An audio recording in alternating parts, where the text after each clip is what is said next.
বাংকুৰাস্থিত পঞ্চমুৰাৰ বিখ্যাত টেৰাকোটা গাঁও অতিক্ৰম কৰি অৰণ্যৰ মাজেৰে গৈ থাকিলে আপুনি ইউকেলিপ্টাছৰ ছাঁৰে আৱৰি থকা পথসমূহ পাব।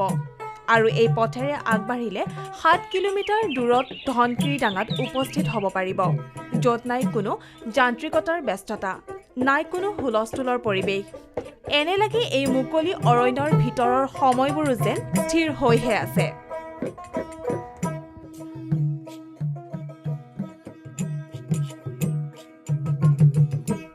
সেউজীয়া অৰণ্য, উইচিৰিঙাৰ শব্দ আৰু চৰাইৰ মৌসনা মিঠা মাতবোৰে এই নিৰ্জন ভূমিক কৰি তোলে প্ৰাণৱন্ত। ইয়াৰ উপৰি ৰূপৰেখাৰ দৰে জিলিকি এই নিৰ্জন ভূমিখণ্ডৰ কাষেৰে বৈ গৈছে জয়পণ্ডা নদী।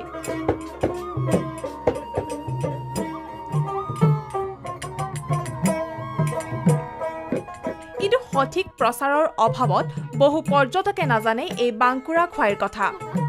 যিসকলে ইয়াৰ নাম শুনিছে তেওঁলোকে পৰ্যটনৰ আন্তঃগাঁথনিৰ অভাৱৰ বাবে ধনকিডাঙাৰ এই নিৰ্জন স্থানত ভৰি দিব পৰা নাই। স্বাভাৱিকতে ধনকিডাঙা কেৱল স্থানীয় লোকসকলৰ বাবেহে হৈ পৰিছে বনভোজৰ স্থলী হিচাপে।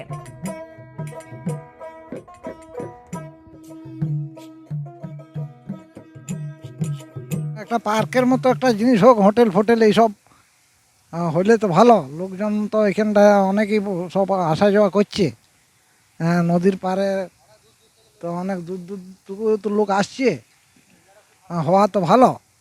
আমার একটা পার্কে যেমন এখানটা হয়, আর হোটেল টোটেলে সব কিছু যেমন হয়, দেখার মতো জিনিস একটা যেমন হয়, ওই হ্যাঁ মানুষ আসছে ব্যাপক, বাইরের থেকে আসে, অনেক গ্রামের বাইরের থেকে আসে, দেখা জল খেতে পায়নি, হলে ভালো হতো। টুরিস্ট স্পট হোক, মানুষজন আসুক, গাড়িজন আসুক, বেড়াতে আসে শীতকালে। হ্যাঁ একটা সিজনে আসে, শীতকালেই আসে, না এমনি সময় আসে না। এটা পর্যটক কেন্দ্র একটা।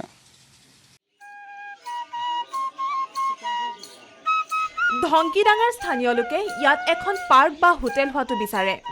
তেওঁলোকৰ আশা পৰ্যটকৰ আগমন হ'লে গাঁওখনেও দেখিবলৈ পাব উন্নয়নৰ এক পথ।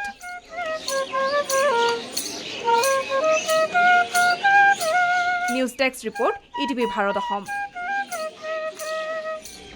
এনেধৰণৰ অধিক ভিডিঅ'ৰ বাবে ডাউনলোড কৰক ETV ভাৰত